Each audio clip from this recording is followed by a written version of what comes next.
paraan para mabawasan man lang yung amoy ng bungangan. Hello, this is Okie Doggy. Ngayon, pag-uusapan natin, may mga namumroblema dyan na for parents na medyo bad breath yung alaga yung aso. Diba? Katulad nito ni Mikay. Na-realize ko na lumapit siya sa akin, tapos medyo may amoy yung bunganga niya. Ngayon, pag-uusapan natin yan. Ano yung ginawa nating paraan para mabawasan man lang yung amoy ng bunganga ng aso natin. Pero bago yan, please subscribe and hit the bell button for more videos, update. Ngayon, pag-uusapan na natin, ang ginawa ko, nag-search ako sa TikTok o sa mga kapwa ko vlogger, ano ginagawa nila sa mga aso nila pag mabaho yung hininga. Ngayon, meron tayong binili. Ito, baka naman, pedigree, Dentasticks. Ginamit natin to ng almost 2 weeks. Amoy niya, pag nilalabas ko to no, tuwan-tuwa siya. Oh, di ba? Mamikay. Di ba? Amoy niya. Pero hindi to oras para bigay sa kanya. Binibigay ko to tuwing gabi pagkatapos niya kumain. Umaabot ng bago niya maubos mga 5 minutes kasi medyo ano siya, jelly siya. Dentasticks, di ba, Mikay? Ayan. Medyo binili ko siya para to sa Shih Tzu kasi nandito. Medyo maliit. Meron yan doon. Kung yung mga large breed, meron mas malaki dito.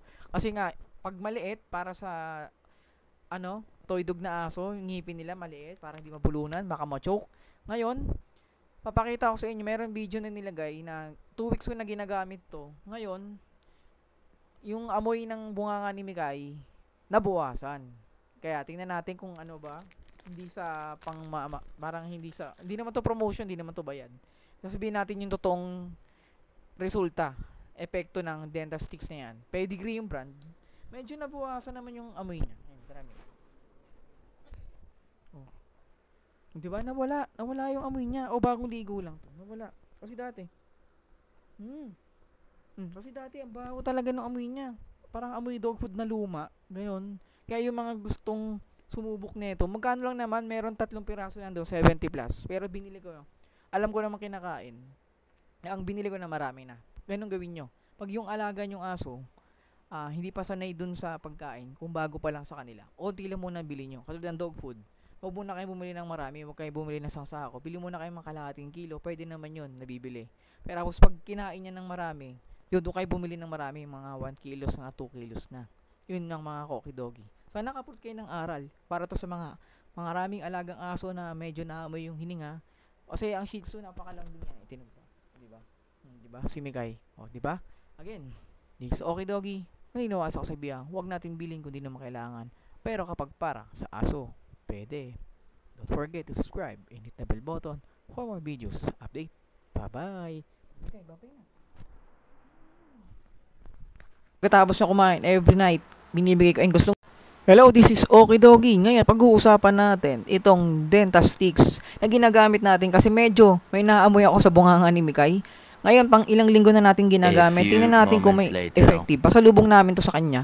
Galing kayo sa grocery. Lagi kong binibili sa kanya every week. Kasi napapansin ko, medyo may amoy yung bibig ni Mikay. Medyo malansa. Pero ngayon, as of 2 weeks ang ginagamit, pagkatapos na kumain, every night, binibigay ko. Gusto niya yung amoy. Medyo nabawasan yung amoy na bunganga niya. Hindi na siya tulad dati na sobrang lansa. Ngayon, medyo natural aso, may amoy talaga. Pero ngayon, nababawasan talaga. Kaya yung mga naghahanap dyan ng mga bakit nagtataka mabaho yung bunganga, ito gamitin nyo, recommended. Hindi naman siya sponsored, pero nakikita ko napaka-effective niya sa alaga nating aso. Okay ba yung mga Okie Doggy? Ngayon, kung nakatulong to sa video na to, please subscribe and hit the bell button for more videos, update. Naniniwala ko sa biyang, huwag natin bilhin kung di naman kailangan. Pero kapag para sa aso, pwede. Effective yung Dentasticks. Ibang na.